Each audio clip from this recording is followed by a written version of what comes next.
오늘 느헤미야 13장 4절부터 9절까지 오늘 말씀을 정했는데요, 13장 3절과 4절은 시간의 차이가 있습니다. 바로 뒤에 일어난 일이 아니에요. 그래서 조금 우리가 연도를 보면 좋겠는데요, 자막을 보시면 주전 BC 445년 또는 444년입니다. 여기는 1년의 갭이 있을 수가 있어요. 주전 445년에 이제 느헤미야가 페르시아의 수상궁에 있다가 왕의 허락을 맡아서 예루살렘 총독으로 내려오게 됩니다.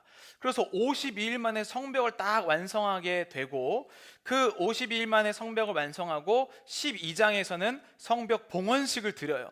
그리고 13장 지난주에 우리가 읽었을 때는 이제 그게 45년에서 44년 사이에 이제 분리하였느니라 라고 하면서 정결 작업을 하면서 이제 끝이 납니다.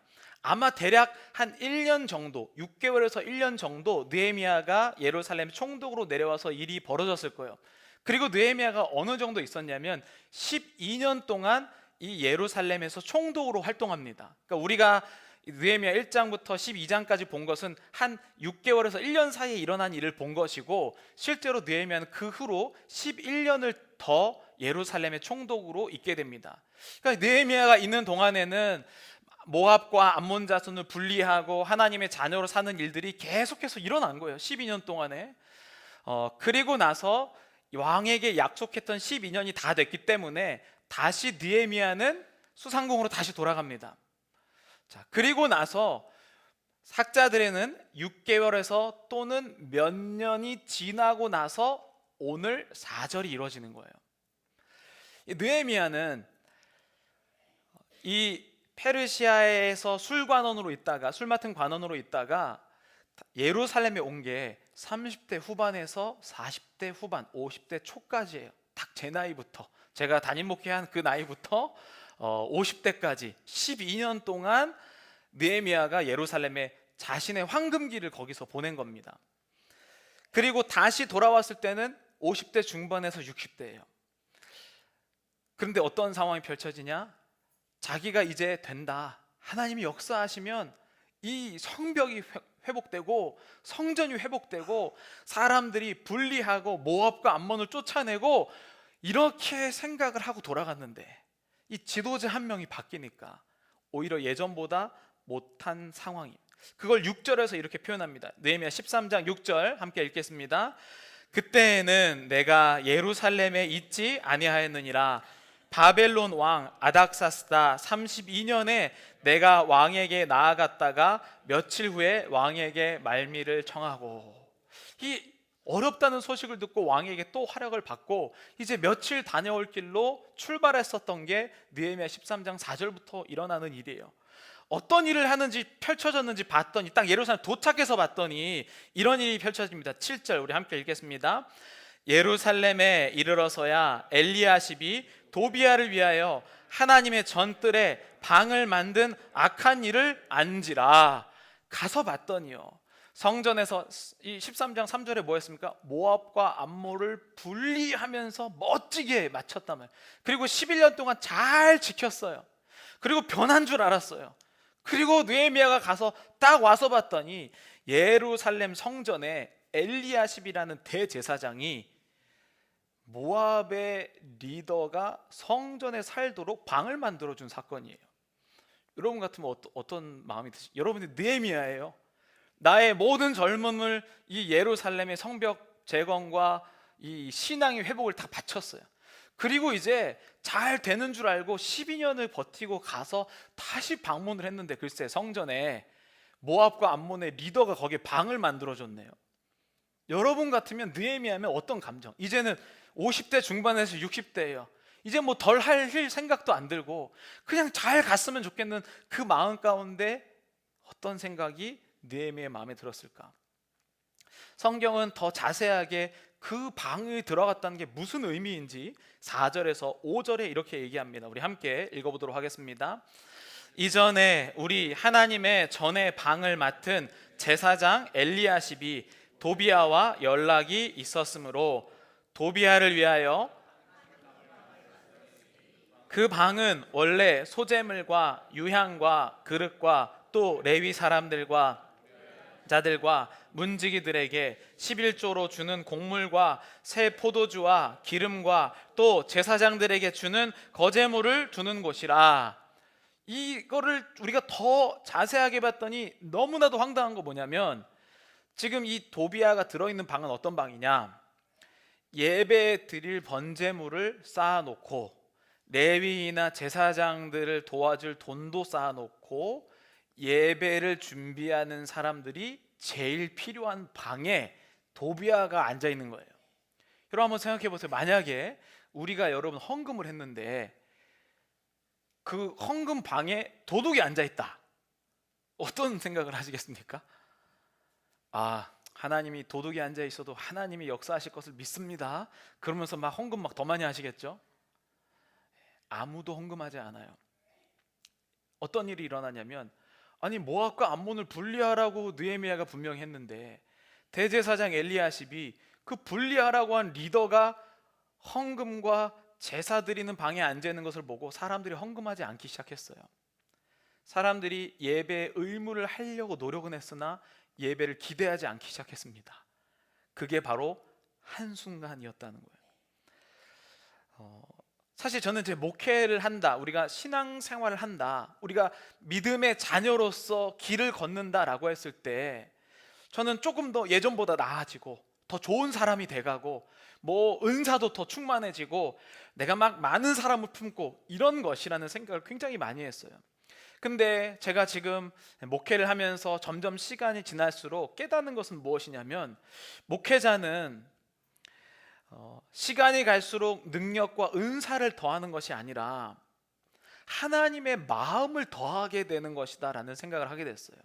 그러니까 우리는 기술적으로 어떤 능력의 부분, 완벽의 부분, 물리적인 부분에 대한 혜택을 원하는데, 하나님의 마음이 내 마음에서 더 많이 차지하게 되는 게 우리의 성숙이라는 것을 깨닫게 된 거예요. 그게 뭐냐, 예전에는 희망의 실마리가 있는 것을 보고 그곳에서만 희망을 느꼈어요.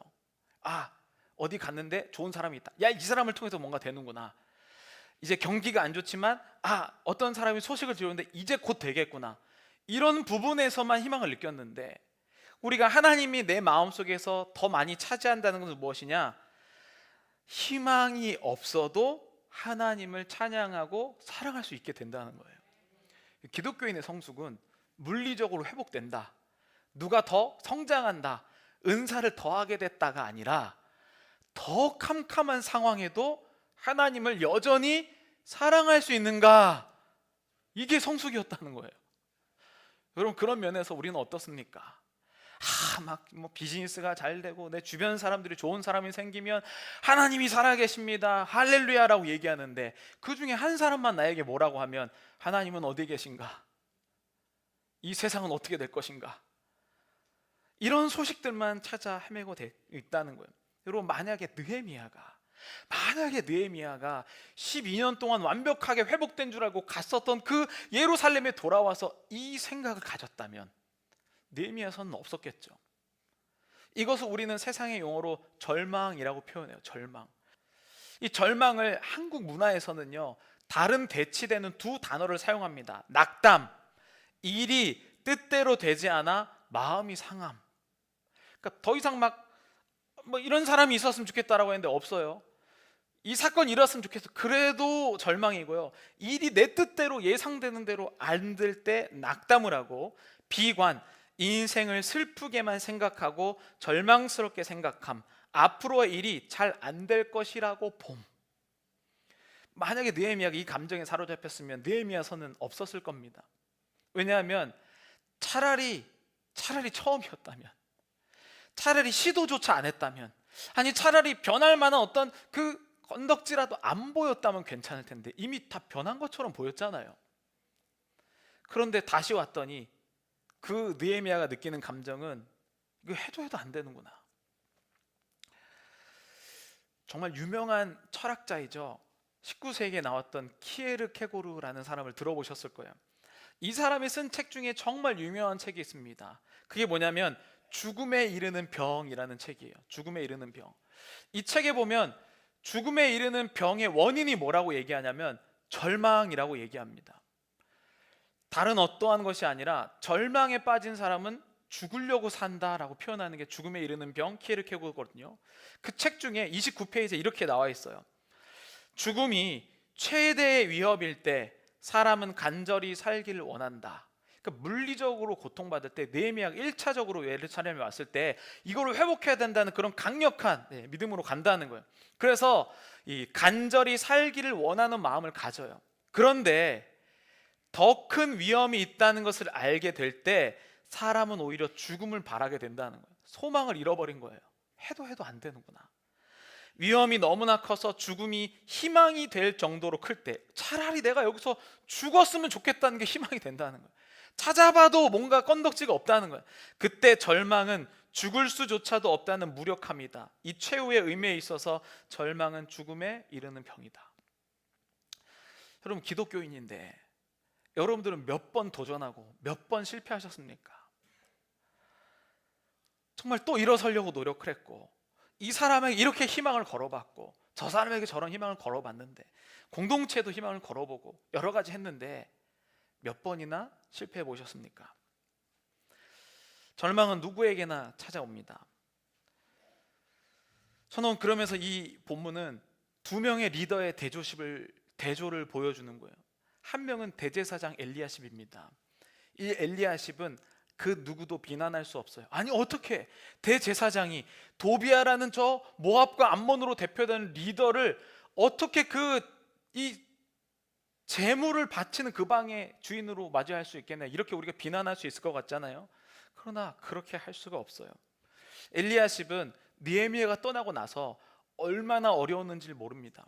왜냐하면 일단은 정치적으로 수많은 사람들이 예루살렘을 다시 무너뜨리려고 공격했죠. 군사적으로도 힘이 없죠. 돈도 없죠. 그런데 그 주변에 사마리아나 도비아나 암몬 이런 사람들이 일단은 살리고 봐야지. 일단 이거 예루살렘에 있는 이거 성벽 지키고 봐야 되지 않겠어? 일단 우리 돈을 받아. 일단 우리가 도와줄게. 정치적으로 이거 이제 해놓으면은 너 하나님이 맡기신 게 뭐야? 이거 성전 지키는 거 아니야? 그러려면 우리 도움이 필요해. 여러분, 이런데 누가 거부할 수 있겠어요? 엘리야십이 얼마나 많은 항변할 수 있겠습니까? 하나님 성전 지키려고 한 거예요. 제 능력으로 지킬 수가 없기 때문에 그렇다라고 얘기할 수 있겠죠. 근데 이게 엘리야십만 있었던 게 아니죠. 정말 유명한 솔로몬이 딱 이 방법 사용했습니다.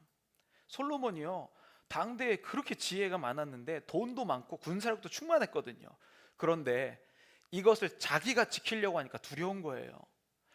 훌륭한 군대를 갖고 있는데 동맹까지 맺어서 아예 싹 도 없애버려야 되겠다는 생각이 드는 거예요. 그래서 이방의 나라 사람들과 공주와 결혼해서 그 공주가 자신이 모시는 신을 가져오고, 그래서 솔로몬은 지혜의 왕이지만 이스라엘 역사에서는 최악의 왕입니다. 그리고 하나님을 떠난 왕, 이스라엘 남과 북으로 남기게 만든 왕. 근데 엘리야십이 똑같은 행동을 해요. 근데 이게 얼마나 헷갈린지 아십니까? 도비아의 뜻이, 제가 이제 자막을 준비한 도비아의 뜻이 뭔지 원어로 보면요, 토부 아시죠? 창세기에 좋았더라 하나님 말씀하신 거 토부야예요. 야훼 할 때 여호와는 선하다라는 뜻을 가진 사람이 와갖고 이거 하나님의 뜻입니다라고 얘기하는데 그럴듯해 보이는데 어떻게 거부하겠습니까? 다 핑계 대는다는 거예요. 그런데 이 엘리야십 리더십의 가장 큰 단점은 뭔지 아십니까? 소망을 자기와 사람에게서 찾았다는 거예요. 엘리야십도 열심히 했죠. 엘리야십도 리더로서 책임감을 다하기 위해 다 최선을 했습니다. 그런데 그 못을 어디서 찾았습니까? 정치적 동맹, 선해 보이는 것, 그럴듯해 보이는 것으로부터 찾았어요. 근데 느헤미야는 오자마자 우리가 보는 게 뭐예요? 오자마자 다 뒤집어 버리잖아요. 그 근거를 어디서부터 찾습니까? 오직 하나님으로부터만 찾았다는 것이죠. 여러분, 느헤미야 2장 10절에 보면 이렇게 표현했어요. 호론 사람 산발락과 종이었던 암몬 사람 도비아가 이스라엘 자손을 흥왕하게 하려는 사람이 왔다 함을 듣고 심히 근심하더라. 그런 사람이에요. 그거 이미 다 아는 사실이고요, 공개적으로 성벽 지을 때 다 알려진 사실들입니다. 그럼에도 불구하고 엘리야십은요, 사람에게서 소망을 찾기 위해 결국 토부야, 이 그럴듯해 보이는 손을 잡기 시작한 거예요. 여러분, 이게 얼마나 웃긴 일이냐면 성경은 지금 여기서 조크를 사용하고 유머를 사용합니다. 느헤미야 13장 3절과 4절은요 아주 웃긴 이야기예요. 13장 3절 함께 읽어보겠습니다.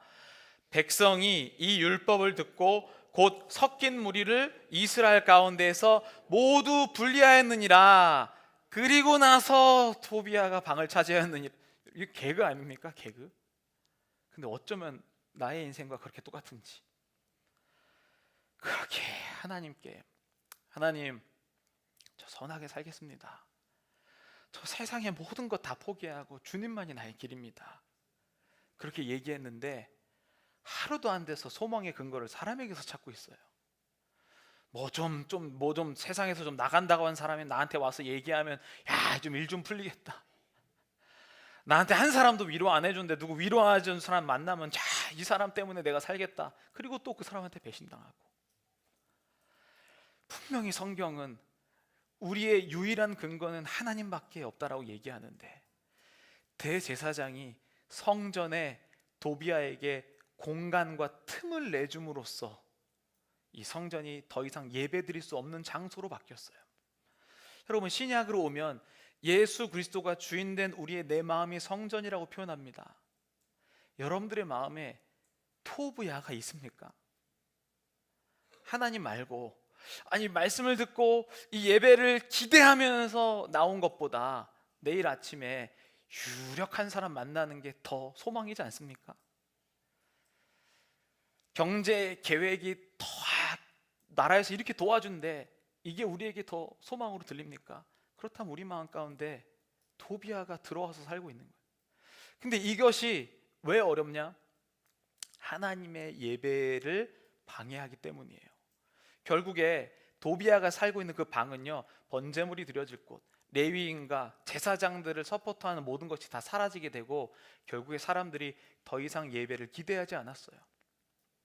그런 예배에 오고 싶지 않았죠.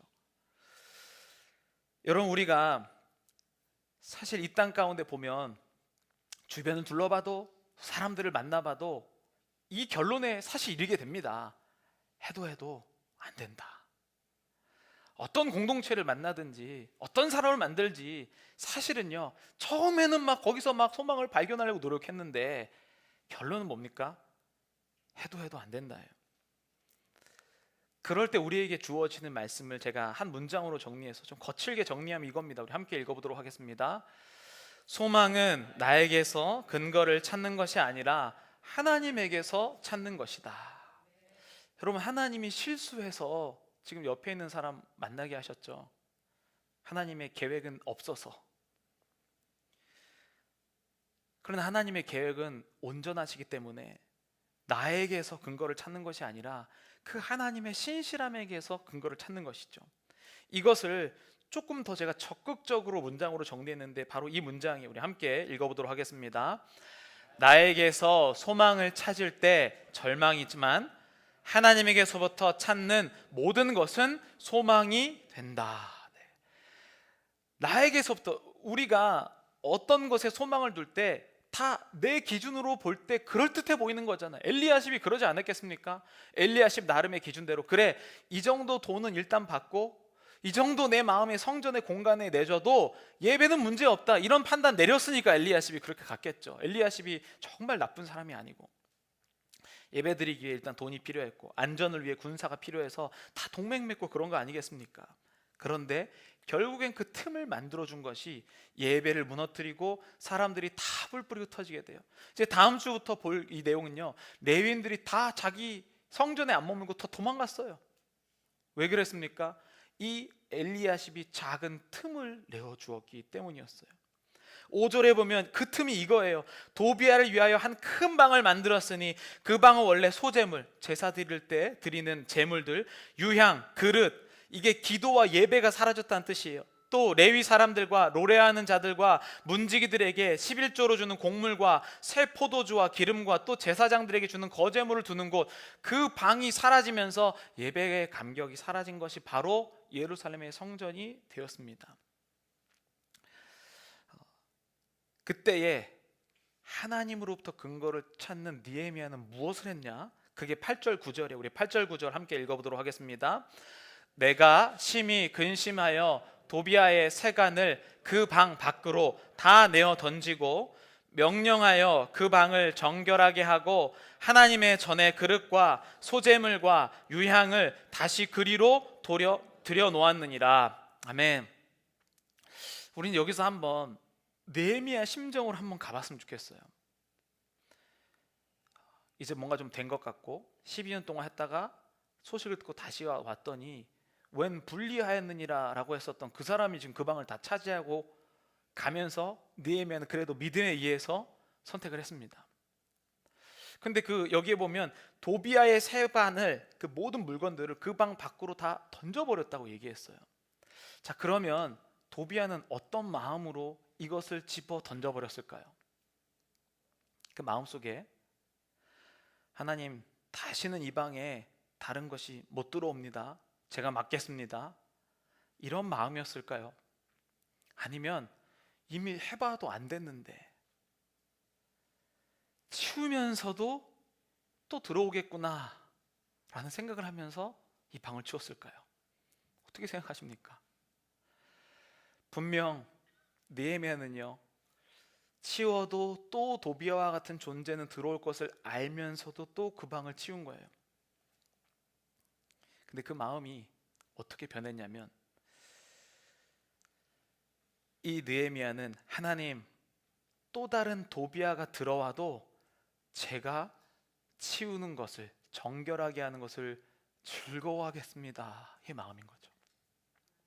사람들은요, 한번 싹 예수 그리스도에 회개하고 내가 교회에 뭐 소속되고 뭐 하면 자기가 완전 변한 줄 알아요. 그러나 내가 첫 번째로 말씀드렸다시피 자기가 약한 것 한순간 딱 맞이하면요, 바로 10년, 20년 전으로 돌아가는 게 우리 인간입니다. 그러니까 우리는 완벽을 추구하는 존재가 아니에요. 당신이 얼마나 예수님과 닮았습니까? 당신은 얼마나 희생할 수 있습니까? 일정 분야에선 그럴 수 있겠죠. 그러나 한 번 자기 연약한 부분 딱 건드리면요, 앞뒤 아무것도 안 보입니다. 몇십 년이요? 평생이요? 나 건드리면 끝장나는 게 사람이에요. 그럼 우리 기독교인 도대체 뭔가? 느헤미야는 뭔가? 느헤미야는 어떤 마음을 가졌는가? 느헤미야는 그 마음을 가진 거예요. 하나님, 제가 지금 이 도비아의 세간 다 집어던지지만 누군가 또 들어올 건데 그때도 제가 기쁨으로 정결하게 내쫓겠습니다. 완벽이 아니라 하나님을 더 사랑하는 게 결론이라는 거죠. 여러분, 여기에 그 누가 정말 나는 이제 모든 죄와 다 손 끊었고, 나는 어떤 위험이 와도 다 사랑할 수 있고, 나는 누가 나를 괴롭혀도 할 수 있다라고 누가 얘기할 수 있겠습니까? 나는 일부분에서 걸리지만 않았을 뿐 모두가 다 엘리야십과 같은 마음을 가지면서 살아가요. 그런데 우리는 이 느헤미야와 엘리야십의 대조를 보는 거예요. 느헤미야가 뭐가 그렇게 잘났습니까? 느헤미야의 유일한 칭찬받을 것은 그거예요. 하나님, 또 들어와도 이것을 치우는 것을, 하나님을 사랑하는 것을 나의 목표로 삼겠습니다. 우리 다시 한번 첫 번째 읽었던 문장, 제가 정리했던 문장 다시 한번 읽어볼까요? 함께 읽겠습니다. 기독교인의 목적은 완벽이 아니라 하나님을 사랑하는 것이다. 여러분, 해도 또 무너질 거예요. 여러분들 그렇게 쌓았던 공든탑, 그렇게 투자했었던 사람, 그렇게 새로울 것 같고 뭔가 되었을 것 같은 그러한 종류의 것들, 그런데 그때 진짜 내가 나오는 거죠.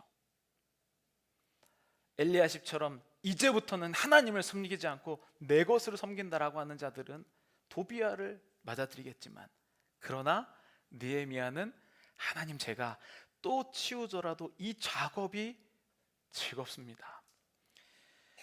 그래서 제가 마지막으로 이 문장을 정리했습니다. 우리 함께 읽고 말씀을 마치도록 하겠습니다. 함께 읽겠습니다. 진짜 사랑은 완벽한 사람을 선택하는 것이 아니라 불완전한 사람을 위한 희생을 즐기는 것이다. 굉장히 불편한 말이죠.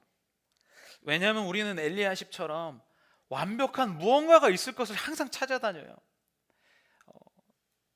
예를 들면 학교에 가도요.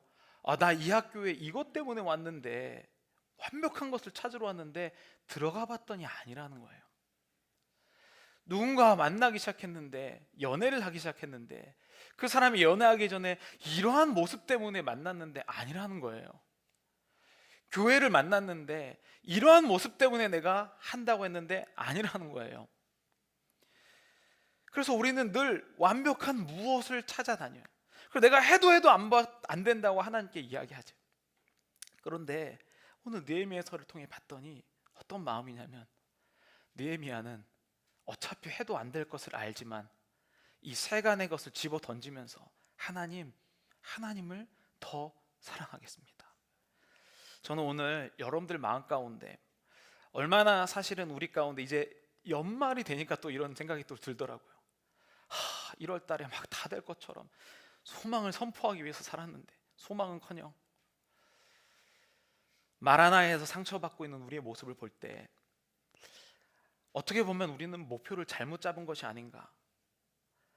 하나님, 또 도비아가 내 방에 들어와도 하나님을 또 사랑하겠습니다. 이 마음이 회복되는 여러분 되시길 간절히 축복하겠습니다.